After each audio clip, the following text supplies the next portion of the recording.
If you're from one of these two countries, but more specifically this one, and if you've ever met an American, you've no doubt heard the phrase, "My relative is from there."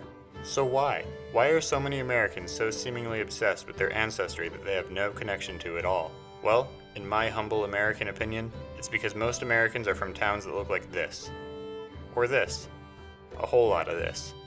So this complete lack of distinguishable culture or regional identity, exacerbated by a lack of gathering places like close by stores or parks or recreation, leaves so many with nothing to call themselves. These guys are able to call themselves New Yorkers, or Bostonians, or even West Virginians or Texans, but they belong to a group that shares an aesthetic or traditions or at least a community.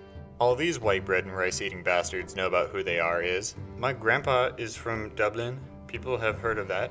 I guess I'm Irish." Also, this has very little to do with the topic of the video. I just wanted to say it anyway. Now for how this turned into.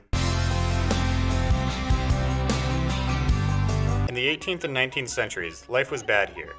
Especially here though. So the people turned into their nation's primary exports, bringing with them their instruments and their beautiful little souls. The people from these places are Celtic, not Celtic, which just means that they share similar Celtic languages and cultures. But most importantly for this video, it also means they write pretty similar music. Similar enough at least that most Americans can't distinguish between an Irish and Scottish tune. So that's why I'm just gonna call it all Celtic music right now. It's not clickbait that I used the word Irish in the title. You're just dumb and didn't know that Irish music is called Celtic music. You're welcome. When they came over to America, their children started to blend their music together. New instruments, rhythms, and styles were also integrated by Africans, Germans, and the Dutch. Insane melodic breakdowns that were once the domain of fiddles and flutes became the domain of harmonicas, banjos, and fiddles. The pipes and accordions didn't really make it over, but guitars and mandolins did, and what was once the domain of the Boran was allocated to stomping, sometimes, I guess? Honestly, why didn't it make it over here? Did they just not bring them? Basically, everyone met each other, liked what they heard, and kept making music with all the elements they liked from each other. Eventually, this culminated into one unified sound that could be considered distinctly American. Ooh, that's a lie. There are a lot of musical traditions and old-time genres in the US because culture has hazy boundaries. Gotta make your own videos. So from here, how did we get to? Well, you see, my child, music is constantly changing form, and no matter what 14-year-olds who like 80s rock have to say about it, that's a good thing. The only problem is how words that once meant one thing now mean something else, while half the population never catches up and the other half doesn't know that the modern word ever had a different definition. That's why a lot of people would call this country, but others might call this country. Or this. Or this. To get the timeline clear, I'll put them in order of how old these genres are. This is the original. Ooh, that's pretty nice.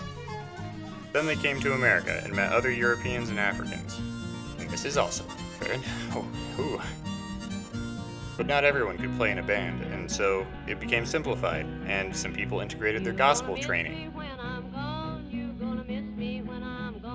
And then, alert, rock and roll has been invented. Black people have invented rock and roll music. This is when we start to get that old Western music that our grandparents know and love. Notice the electric guitar? That's electric if you didn't know. But after a while of that, some people remembered the simple music of yesteryear and revived it as folk music, I believe it's called.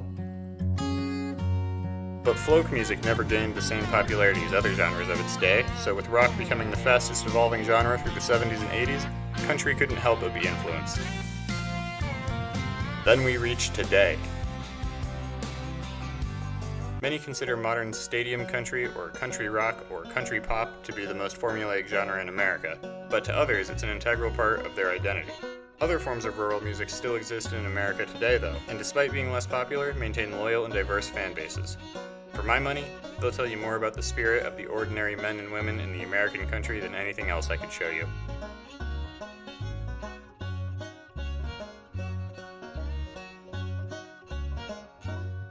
Now quit being prejudiced and listen to a country song, and a rap song. You can like multiple types of music. You don't have to only like one type of music. It doesn't...